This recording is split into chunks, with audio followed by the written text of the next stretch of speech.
Xenoblade Chronicles 3 is the best game I've played in all of 2022, by a long shot. Yeah, my first video on it didn't age very well. Xenoblade 3 is an absolute masterpiece. I have issues with it, a lot of issues, but it's a genuinely transformative experience. There was a lot done right in the game, such as the stellar exploration, fun combat, great music, and phenomenal story. But even though I really loved the story, there was a lot of plot holes. I won't go super in-depth about it to avoid spoilers, but I felt like there was still more of the story that could have been told. And while Future Redeemed's existence doesn't completely fix those plot holes, it certainly answers a lot of the questions I and many others had.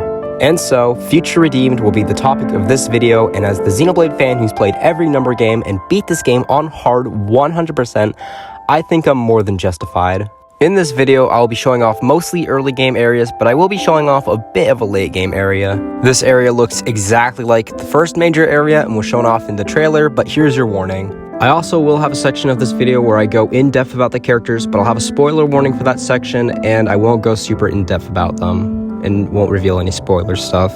Other than that, I won't be showing off any major landmarks, and I will try to keep vague enough so that it will still surprise newcomers. Alright, without any further ado, let's set out to break down and discuss the game that ended the Klaus saga. This is my review of Xenoblade Chronicles 3, Future Redeemed.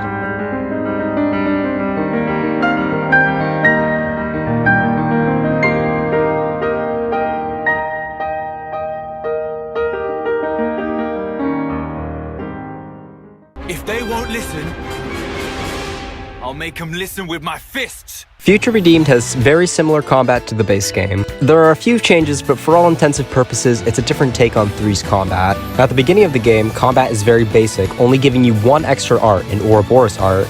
As you progress through the game, you unlock the ability to combine your Ouroboros art with your normal arts, making a fusion art. Fusion arts combine both arts, either having the effects of both arts or doing something entirely unique. You can also cancel into a fusion art after a normal art, or vice versa, even before unlocking normal art canceling. You eventually unlock more Ouroboros arts through affinity growth. There's also a new system where attacking an enemy from a certain side of them, or during a break combo, will deal more damage, which definitely feels like a Xenoblade thing. You can also upgrade your weapons to do more damage later in the game. The combat's slow at the beginning since you don't have canceling and only have a few members, but as you unlock more characters and arts, the combat really opens up. Each character has their own gimmick in battle. Matthew has arts that immediately recharge, and his auto attacks speed up for every successive auto attack. Canceling into arts with him also deals extra damage. His talent art deals massive AoE damage and fills up all of his other arts. Last but not least, he has a great break art that can be recharged quickly. Definitely give him a break brooch and a critical up accessories, and the empowered combo gem. A is a pretty basic healer with a regeneration field and a few buffs. Their special gimmick is their talent art, Vision. A sees the future, and your party evades every attack for a while. Along with the invulnerability, if you use enough arts with A before the timer runs out, then A can release an AoE attack that pierces defense. The damage is alright, but you would mostly want to use it to avoid attacks that mean certain doom for the party, or that would give nasty debuffs. Nickel will never die. He has crazy defensive abilities and gains aggro decently. A great strat to do with Nickel is to give him a memory locket and a gem that speeds up revival since he survives for so long. He's one of the best face tanks in the whole series, even if his damage is unimpressive. Glimmer is a healing buff machine. She mainly focuses on amazing support and is my second favorite character to play as. She has a particularly overpowered fusion art where if you combine her AoE attack with her critical up buff, she gives everyone extra critical hit rate and more critical damage. She's also good at dealing debuffs, which are useful during the early and mid-game. She's an invaluable asset to the team, even if hearing her play her instrument constantly can get annoying. Shulk is an evasion tank in this game, taking inspiration from Dundan. He's pretty good, and his auto attacks are really satisfying. Though I can say he's probably the least useful party member. His gimmick is that when he has the Awakening buff, he deals more damage on some of his arts, which is helpful but doesn't happen very often. He's fun to play as and has a good break art, but every other party member outshines him gameplay-wise. Rex is the best character in this game combat-wise and my favorite to play as. While Matthew does great as an attacker, Rex obliterates everyone with his crazy damage. He has both a topple and a launch, and if you combine Anchor Shot with Rolling Smash, he can do an AoE break and topple. To the joy and bewilderment of us Xenoblade 2 fans, Rex has been gifted his double spinning edge attack, which recharges on critical hits, meaning if you can get your critical hit rate high enough, you can spam it like in Xenoblade 2. His launch art, when combined with rolling smash, deals the most damage of any art in the game and is AoE. Rex is a beast in chain attacks and crushes most enemies. He also dies a lot, so make sure you keep an eye on him and hang around healers. In post-game, he feels just as overpowered as Mythra does in 2, making him one of the most fun characters in Xenoblade history. In this game, they introduced something new to replace turning into Ouroboros. You can pair characters together on the Unity screen, giving certain buffs depending on pairings. Some of the best pairings in this game are Rex and Glimmer, which increases critical hit rate and damage across the party, Rex and Matthew, which deals more damage when attacking an enemy from their weak side, and Matthew and Nickel, which greatly increases the range and damage of AoE attacks. You can use Unity attacks to smash an enemy once the gauge is full. They can also be used at the end of chain attacks if you use both characters in the pairing, just like Ouroboros. This can deal crazy damage if the multiplier is high enough. Chain attacks are mostly the same with a few differences. You can now change the chain order and completion bonus for each character. This introduces a whole nother level of strategy, giving you the choice for what each character does in chain attacks. You can make characters give a flat increase to the damage ratio, increase the TP they give if they're used first, bring back more members after they're used, make the TP gauge go past 100. The choices are unlimited. I overall think it's an improvement over the base game's chain attacks. That empty space on the screen bugs me to no end though. It looks so bad and my first instinct is always like, who died?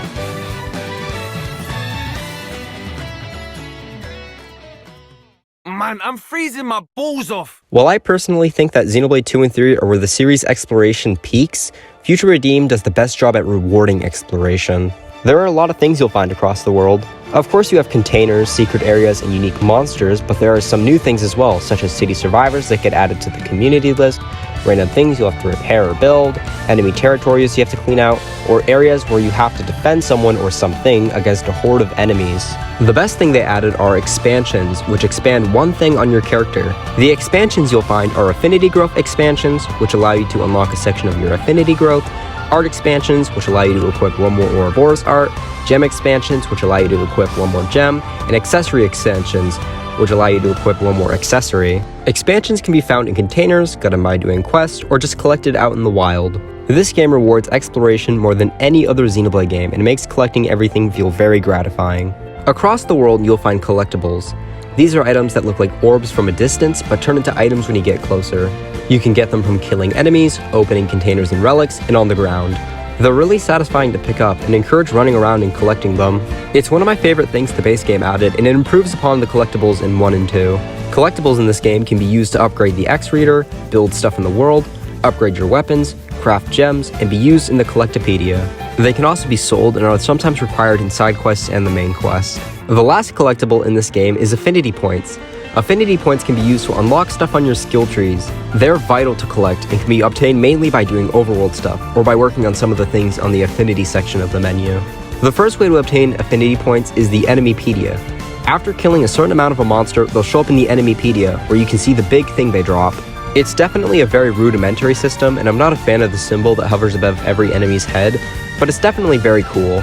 Find a less ugly system to show if you've gotten them in the Enemypedia and maybe add descriptions for them, and then we're cooking. The best case scenario is the next game has something like the Piclopedia from Pikmin, where you can see the models and mess around with them.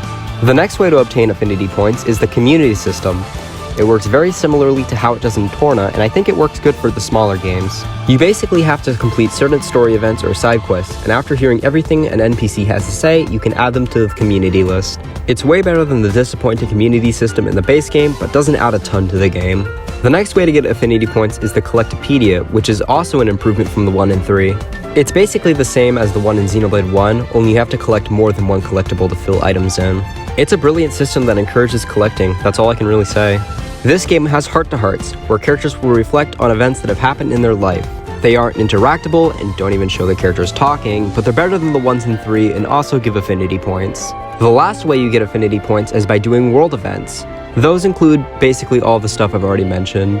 I overall think affinity points are a great reward, and I'd be excited to see them return in a future Xenoblade game.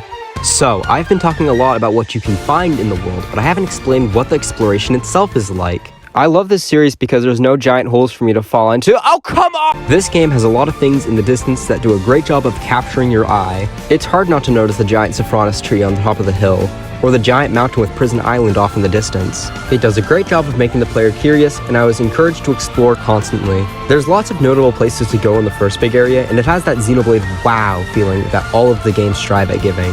Unfortunately, there's only really one big explorable area. Most other areas are fairly linear or are small. I think that's okay considering the base game's worlds were ginormous, and what Future Redeemed offers with its exploration is great. I don't really like how there's a giant chasm in the middle of the first big area. It makes traversal more annoying and claustrophobic, but other than that, it does a great job of being fun to explore. All of the more linear areas are fun to go through too, and usually offer lots of story and challenges as a trade-off. I don't really have a preference for linear or open in general when it comes to games, but I will admit I prefer exploring the more open worlds of the other Xenoblade games. You have this new mechanic called the X-Reader. It basically plays a sound whenever you get close to something interesting, and it's really helpful and non-intrusive. It's comparable to the Sheikah sensor from Breath of the Wild or the Treasure Finder in Pikmin 2, but very toned down. You can also turn the volume of the beeping up or down in the menu, and you can flat out turn it off in the field. It's really useful and it helps with 100%. As you explore, you can also find areas straight from the first two Xenoblade games. They of course show off some of Gar Plains and some of Tantal Ruins at the beginning, but that only scratches the surface of the references and landmarks you'll find. I will admit they go very heavy on Xenoblade 1 references, and seeing more stuff from 2 would have been nice, but there's already considerably more 2 stuff in Base 3, and it's already amazing that this exists in the first place.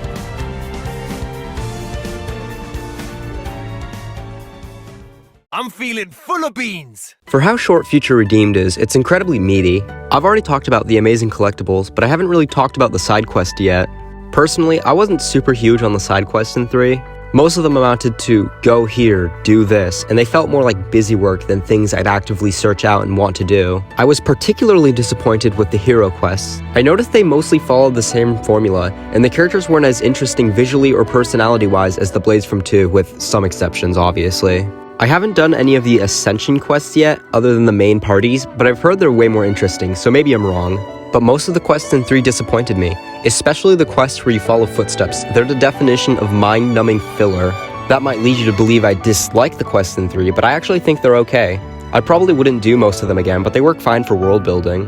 Most of them tell a story and are fine enough as far as fun goes, but I just don't think they're as interesting as the ones from 2, and I don't think they're as snappy and quick as the ones from 1. The quests in Future Redeemed are slightly better, but are also mostly just okay. There's only 2 follow the footprint side quests, thank God, but unfortunately there's a lot of give certain amount of items, or go to this area and kill a group of enemies quests. I actually don't mind a few of the quests that follow the formula, like the cooking quests, or the quests where you clear out certain strong monsters, but most of them are not very memorable. I wouldn't do any of them while exploring, unlike the more simple quests in Xenoblade 1. There are a few standout quests I really like, however. There's a quest later on about Glimmer's instrument weapon, and I like that one quite a bit. I also like the If Walls Could Speak quest, which is a callback to the weird wall marks from Xenoblade 2. Most quests are serviceable, and I wouldn't mind doing them again for another 100% playthrough. The super bosses in this game are kind of only okay as well. I won't go super in-depth about them to avoid spoilers, but there's a particular pair of super bosses that I'll probably make a video on, because the fact that they're in this pretty balanced and polished game is a crime.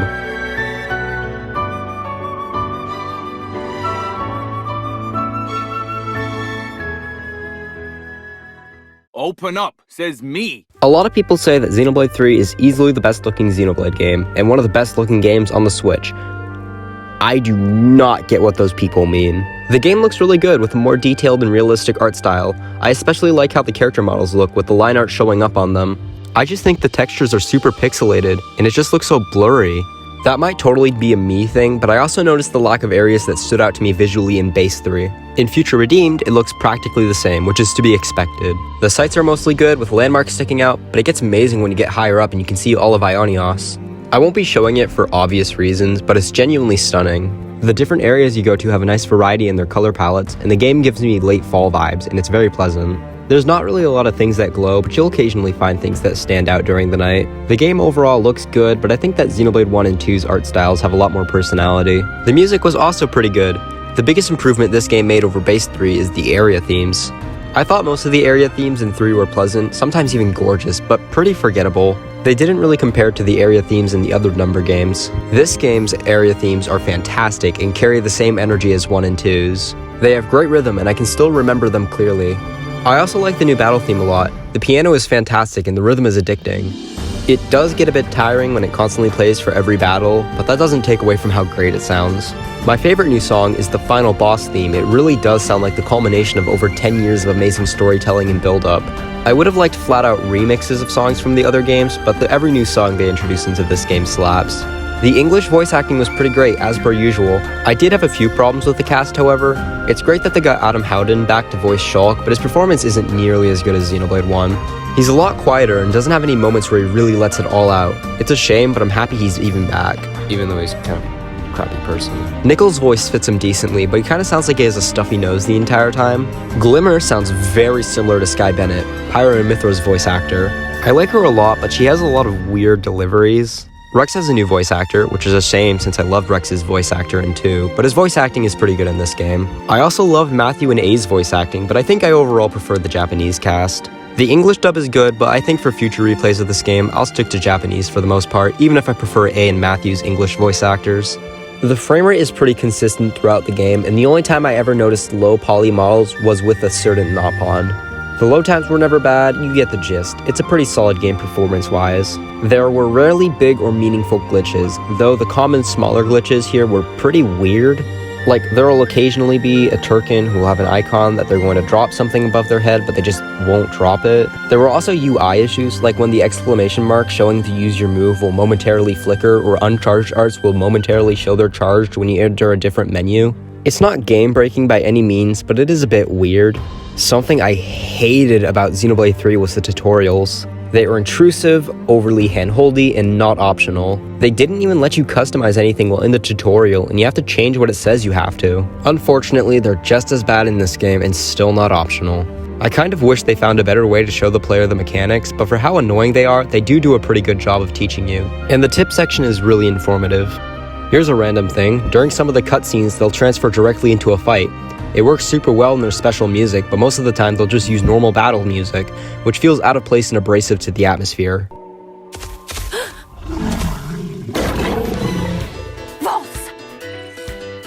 It's a mild complaint, but it left enough of an impression to be notable. Another small thing is that Shulk's Monado's blade looks like garbage. In the first game, it had this glow, and the light left streams as it swung. In Base 3, there's an optional skin for the sword that replaces it with the Monado. The blade on it looks stiff and didn't glow, but that was fine because it was an optional skin that was purely fan service. In Future Redeemed, Shulk's Monado's blade is just so stiff and it doesn't glow. It's minor, but it's a small disappointment. The biggest problem with this game's presentation is an issue with the collectibles. They play a sound each time you do something that gives you affinity points, which feels really nice at first. But then you realize how many things give you affinity points, and then...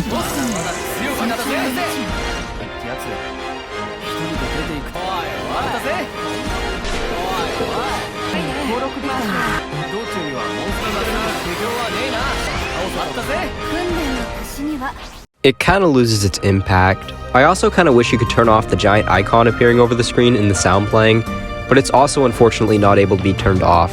How lovely.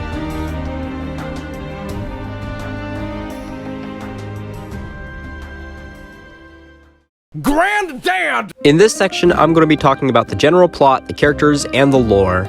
I won't be spoiling anything, of course, but in case you want to go into the story blind, I'll give my general thoughts. The story was good, up to the standards of the other Xenoblade games. I liked the characters, the plot was interesting with twists and turns, and the ending made me cry really hard. It's very solid. Now, if you want to skip my deeper discussion of the story, go to this time.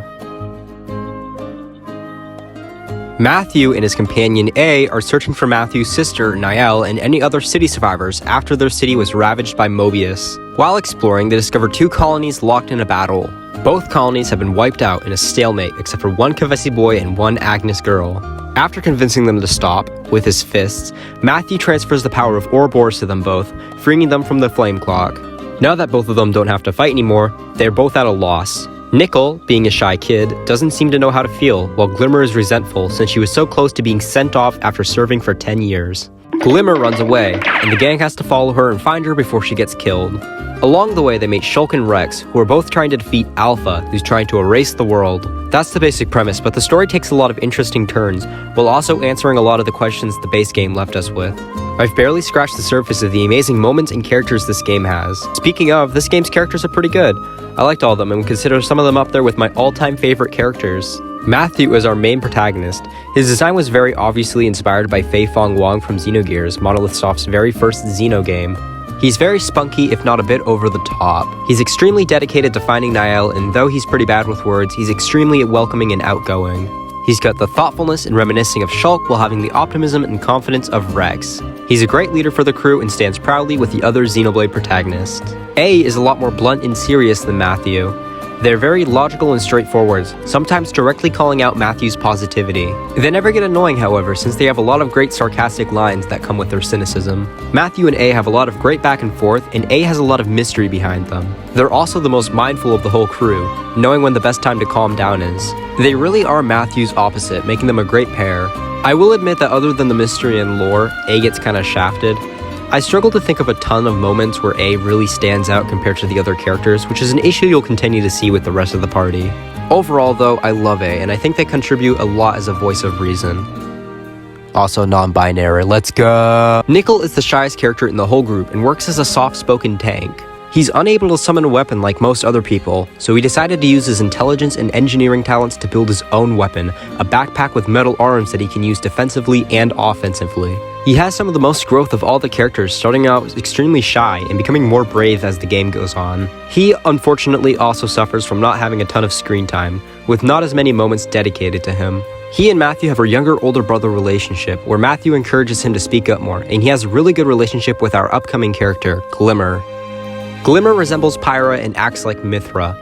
What a genuinely brilliant idea. Glimmer was probably my favorite new character in this entire game solely because of her sassy personality and great design. She has a lot of amazing moments where she refuses to grapple with her new reality and does everything to go back to living the horrible life she used to live. It's extremely compelling, and she and Nickel have a lot of chemistry. Unfortunately, after her arc is done, she gets cast aside for most of the rest of the game. Her and Nickel have one great moment later on where they really show their friendship, but it also comes with a garbage boss fight, so you win some, you lose some. The most tragic thing about Glimmer is that her and Nickel's friendship mostly develops off-screen. There's a few great scenes where they talk, but there's a massive gap in between them being enemies and them being friends. It's such a shame because Nickel and Glimmer's relationship is so wholesome, but we'll never get to see it because of how short Future Redeemed is. She also has great chemistry with Matthew and Rex, making her undoubtedly the most fun character to watch. I wish she could have had more, but as she is now, she's great. Shulk is one of the 2 returning party members, and he's the most soft-spoken and thoughtful of the whole group.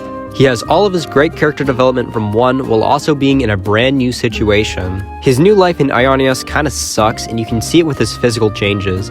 He now has long hair and a robot arm, taken after Dumban's long hair and broken arm. He acts as a mentor character for the group, and is one of the 2 leaders in a group of rebels set on defeating Alpha. He's very patient and intelligent and waits for the right time to say his piece. He has a great relationship with our upcoming character and Nickel as well, sharing multiple moments where he and Nickel talk about machines. It's nice to see him so excited about having a common interest with someone, and it reminds us that he really is the same Shulk we played as in 1. Rex. That's all I need to say. He's had possibly the biggest glow up of any character in any piece of media I've ever seen, going from a character from a mixed perception where you either despise his design and British accent, or love his positivity and kindness, to a genuine Chad that is now widely beloved, unless you're Donkey. People have been licking his boot and going back on all the stuff they said about him, and you know what? I think I'm okay with that, because now people can go back and actually look at his character and realize that he was never supposed to replace Shulk, but instead be his own person in his own story. Anyways, Rex in this game is awesome in pretty much every regard. He's strong visually, strong in combat, and definitely strong character-wise. He has notable moments with pretty much every character, but especially Glimmer. He's had some physical changes along with Shulk, and he's way taller and more buff, having a dad body. He's also got a beard now, showing that he really has grown up since the events of 2. He also is missing an eye, similar to Zeke's. Well, not missing eye, but you get the point. Rex also dual wields Pyra and Mithra's blades, upgrading from using both hands for just 1. He really is the whole package, being still the goofy and lovable Rex, while also being a brand new take on an already great character. It's also kind of weird that in their base games, I prefer Shulk over Rex, but in this game, I prefer Rex personally. I think it just shows how much Rex has grown as a character. Personally, even though I love these characters, I feel like they don't get enough time. It feels like the newer characters are getting their screen time taken up by Matthew, Shulk, and Rex. And don't get me wrong, I love Shulk and Rex, and having them back for this game is a dream come true, but they already have whole games. Unless Nickel and Glimmer are in Xenoblade 4, this will be their last chances to be on the screen, and I personally think that they get cast aside. I hate to say this, but I think I would have preferred if Rex and Shulk didn't come back, which feels horrible to say, but I was really interested in these new characters. As they are now, I'm mostly hoping for fanfics to satisfy me with their characters, and even though I wish they got more time, all the time they have and the rest of the characters have is great.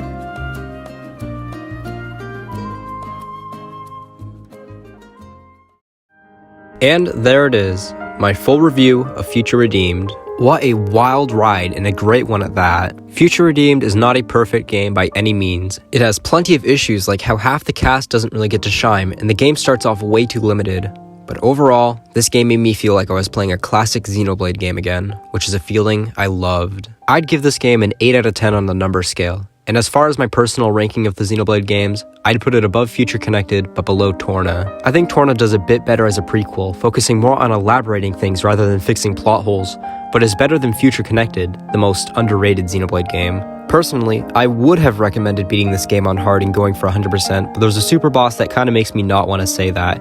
So beat the whole game on hard, switch to easy for that one super boss, and wait for my video to come out on it, because believe me, I have words. If you think I missed anything, I'd really appreciate if you left a comment, and have a great day.